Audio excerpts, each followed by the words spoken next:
Assalamualaikum warahmatullahi wabarakatuh. Salam sejahtera semua. Baik, seperti yang saya maklumkan pada minggu lepas, minggu ini kita akan bincangkan tentang ruang dan masa dalam sejarah. Biasanya saya akan intro benda ini dalam kuliah saya setiap kali bermulanya semester yang baru. Biasa berlakulah pelajar-pelajar sejarah khususnya di universiti kurang pengetahuan tentang gambaran berkaitan ruang. Apa yang saya nyatakan ruang ini maksudnya pengetahuan tentang peta. Bila kita nak belajar sejarah, kita mesti kena ada sekurang-kurangnya pengetahuan asas berkaitan dengan peta dunia. Secara amnya, bukanlah kita kena pandai lukis, tapi sekurang-kurangnya tahu letak duduk setiap kawasan, benua, supaya bila kita sebut sesuatu itu, mungkin sejarah kolonialisme, kita tahu pergerakan, kuasa-kuasa Eropah, misalnya Dutch, Belanda, Portugis, British datang menjajah dari sini ke sini misalnya. Kalau kita tengok peta di sini, boleh zoom, di sini yang ini Malaysia, semua tahulah Malaysia. Baik, di sini kawasan Malaysia, yang disebut sebagai Nusantara, kita tengok, atau Kepulauan Melayu. Kepulauan Melayu, dia ada pandangan yang mengatakan Kepulauan Melayu itu bermula dari sini, Madagaskar.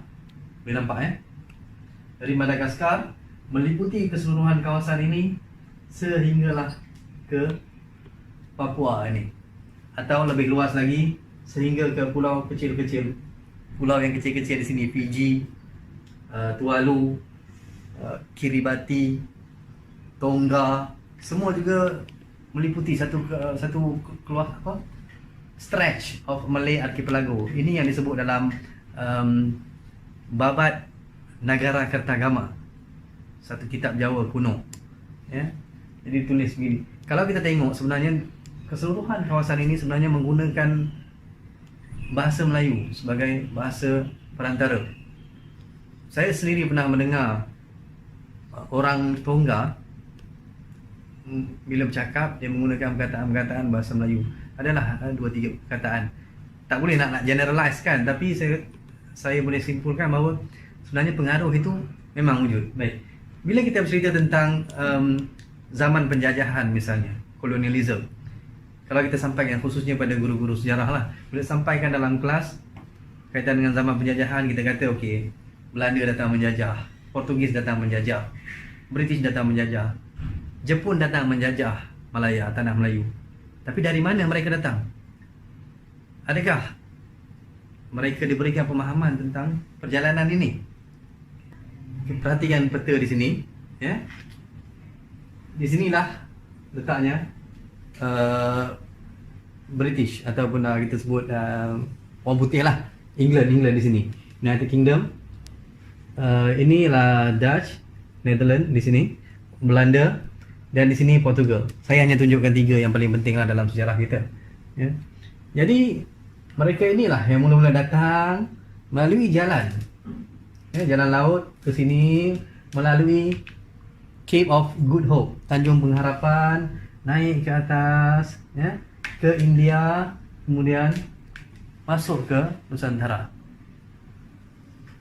Perjalanan itu kita perlu tahulah, supaya kita nampak gambaran bagaimana perjalanan laut. Sebab sehinggalah abad ke-19, iaitu tahun 1869, inilah jalan yang mereka gunakan, jalan laut lah ke sini, sama ada jalan perdagangan ataupun jalan penjajahan. Kemudian selepas 1869, perjalanan laut menjadi semakin pendek. Kenapa semakin pendek? Sebab pembinaan terusan Suez di sini, pembinaan terusan Suez.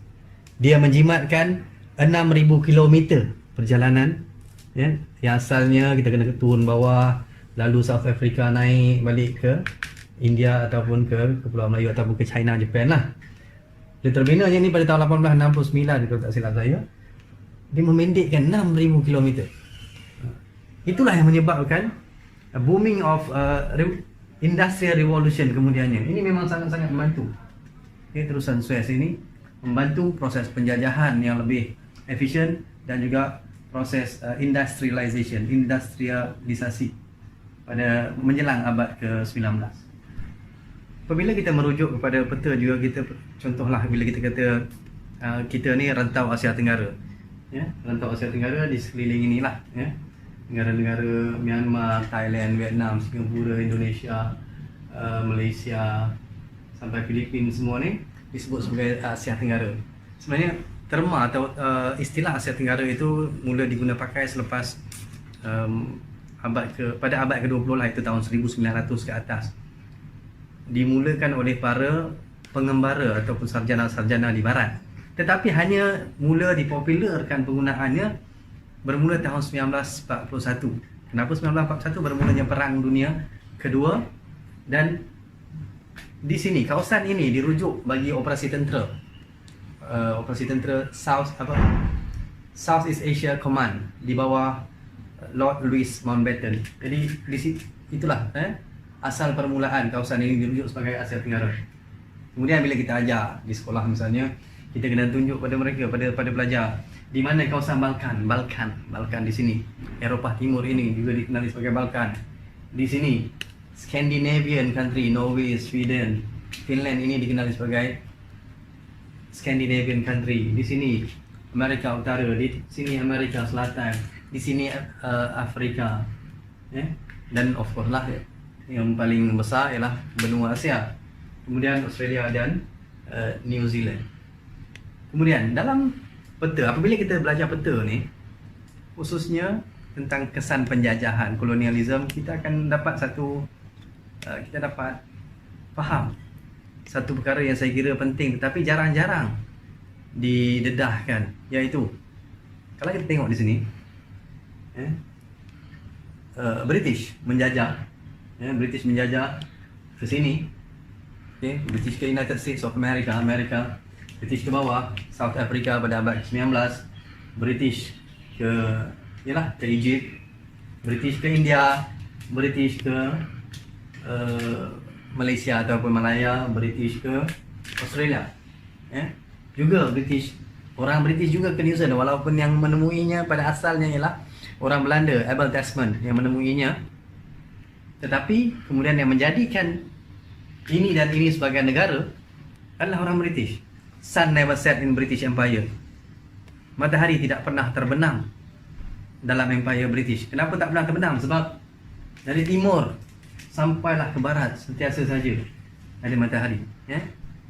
Baik, ini bukan flat earth. Ini saya percaya bumi bulat lah setakat ini. Alhamdulillah saya masih berpegang pada itu. Tak tahulah kalau ada pembuktian lebih saintifik, kita tunggu kemudian. Baik, kita sambung balik yang ini. Kalau kita tengok trend British menjajah, kemudian British ataupun European lah, orang Eropah menjajah, kemudian menjadikan kawasan-kawasan itu sebagai negara mereka. Sebab kawasan asal mereka hanya di sini, di benua Eropah ini. Tetapi apabila mereka keluar ke Amerika, ke South Africa, ke Australia, ke New Zealand, ke India, ke Malaysia, ke Singapura, akhirnya menjadi negara mereka. Tetapi ada kawasan-kawasan penjajahan itu atau koloni-koloni mereka menjelang abad ke-19 atau abad ke-20, pertengahan abad ke-20 itu, 1940-an ke atas, dimerdekakan. Disebut proses dekolonisasi, iaitu India, Malaya, Singapura, Egypt, semua mereka keluar. Saudi Arabia juga di sini. Tetapi kalau kita lihat Amerika, yang kita kenali sebagai Amerika ini, USA, South Africa, Australia, New Zealand sebagai contoh, asalnya kawasan ini bukanlah milik kuasa Eropah, tapi mereka di sana sudah wujud pertempatan ataupun orang asli di kawasan masing-masing. Di sini kalau Amerika kita tahu, atau juga Kanada, tahu orang di sini dah ada orang asli di sini, orang yang kita sebut etnik Apache, Chinook, Comanche, itu semua etnik asli di situ. Red Indian itu di sana lah. Kalau di sini kita sebut Aborigin, yang sini kita sebut bangsa Maori, di sini pun adalah orang-orang Afrika, orang berkulit hitam di sini. Di sini India, Malaya, Singapura pun ada orang, tapi akhirnya mereka meninggalkan kawasan ini menjelang abad ke-20 tahun 1940-an itu tak jadi negara sendiri. Ini satu persoalan. Kenapa? Apakah faktor yang menyebabkan kuasa Eropah, khususnya British, mereka meninggalkan kawasan lain tetapi tinggal tetap di US, South Africa, New Zealand dan Australia ini. Jadi sebab itu saya kata pengetahuan tentang peta ini penting. Tuan-tuan tengok apakah cuaca di kawasan ini?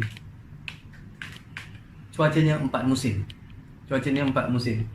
Berbeza dengan India, Myanmar, Singapura dan Malaysia. Walaupun mempunyai hasil bumi yang besar, Malaysia pernah menjadi pengeluar terbesar biji timah di dunia. Ya, selepas pada abad ke-20 tahun 1900 Jadi pengeluar biji timah terbesar, pengeluar getah terbesar. Tetapi British tinggal dan keluar, decolonization. Sama juga India. Sama. Tetapi mereka menjadikan tanah ini sebagai tempat asal. Saya katakan sebagai faktor cuaca, iklim yang menyebabkan mereka tinggal terus untuk apa? Untuk tujuan membiak di sana.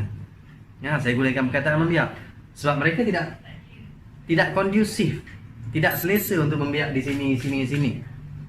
Bukan satu cuaca yang boleh menjamin kata kualiti hidup mereka bagaimana mereka boleh tinggal di negara-negara 4 musim. Kalau kita tengok, hal ini sudah disebut dalam kitab Ibn Khaldun, kitab Muqaddimah Ibn Khaldun. Saya percaya ramai yang pernah baca lah. Ibn Khaldun mengatakan bagaimana keadaan cuaca iklim itu membentuk personality. Jadi ini adalah satu proses ratusan tahun, mungkin ribuan tahun orang di sini, manusia di sini yang terbiasa sudah dengan iklim sebegitu. Jadi walaupun mereka menjajah dan menjarah keseluruhan tanah ini menjelang tahun 1940-an ke atas, mereka pulang semula ke British, pulang semula ke England, ke Netherlands, ke Portugis, ke Portugal, ke Perancis. Tetapi yang ini semua kekal menjadi milik mereka sehingga hari ini. Satu faktor penting selain faktor-faktor perjanjian lah dengan orang tempatan apa semua, adalah faktor iklim itu. Itu pandangan saya. Hal yang seterusnya, saya nak bincangkan tentang istilah East India, India Timur ataupun Timur India. Kalau kita baca teks-teks sejarah banyak khususnya dalam bahasa Inggeris ataupun dalam bahasa mungkin bahasa Perancis kalau kita tengok, ataupun dalam bahasa Belanda, banyak yang menceritakan tentang East India atau East India. Pada waktu itu, pada tahun-tahun 1600, 1700 dan selepas zaman Enlightenment di Barat ataupun di Eropah ini, kebanyakannya mereka India menjadi salah satu kawasan yang paling utama bagi mereka, kawasan perdagangan lah. Jadi rujukan mereka untuk pergi lebih ke timur itu adalah East India, India Timur. Sebab itulah semua kawasan-kawasan di sini dirujuk sebagai kemudiannya Dutch East Indies, British East Indies, Portugis East Indies. Hatta syarikat perdagangan juga yang akan venture ke sebelah timur dari Eropah ini juga bernama East India, Portugis East India, French East India, Dutch East India VOC, dan juga East India Company, British East India Company ataupun EIC lah, syarikat India Timur Inggeris yang biasa kita sebut tu. Ini semuanya arah geografinya merujuk kepada East to India, timur ke India. Begitu pentingnya kawasan perdagangan ini pada waktu itu. Baik tuan-tuan, sebenarnya apa yang saya janjikan, video ni lebih kurang 5 hingga 7 minit, tapi tak boleh nak habiskan ruang ini dalam masa yang sebegitu singkat lah. Sebab dalam kuliah saya paling-paling tidak 2 jam saya hanya menceritakan tentang ini sahaja. Lebih luas kawasannya, petanya juga bukanlah peta yang ini, peta yang lebih besar lah yang dipancarkan melalui projektor. Jadi cukuplah untuk hari ini, lebih kurang lah ruang ini. Bagaimana pelajar sejarah atau peminat sejarah mesti sekurang-kurangnya mengetahui keseluruhan map atau peta dunia. Tak perlulah nak ingat sebiji-sebiji negeri-negeri atau negara-negaranya. Kita tahu apa di mana, khususnya tentang perjalanan penjajah-penjajah yang datang. Ini satu peristiwa sangat signifikan lah dalam negara-negara seperti kita, iaitu negara-negara yang pernah dijajah. Supaya kita tahu, untuk menjajah bukan semestinya negara yang besar. Untuk menjajah bukan perlukan kawasan geografi yang luas, tidak. Tetapi negara yang kecil seperti United Kingdom, Britain itu yang hanya seluas lebih kurang semenanjung Malaysia juga boleh menjajah. Hatta Portugal itu lebih kecil daripada negara kita, tetapi dia adalah penjajah-penjajah yang besar. Yang penting adalah hati, jiwa untuk keluar dan menjajah, yang berpunca daripada proses enlightenment di Eropah. InsyaAllah kita akan berjumpa lagi minggu depan. Ruang dah habis, kita pergi pada masa iaitu pentarihan dalam sejarah, lebih kurang untuk kita mengetahui dan memahami proses perjalanan sejarah. Mungkin apa itu prasejarah, apa itu sejarah, kemudian Masihi, sebelum Masihi, banyak lagi yang ramai yang tak berapa jelas tentang itu. InsyaAllah saya kongsikan minggu depan. Sekian, terima kasih. Assalamualaikum warahmatullahi wabarakatuh.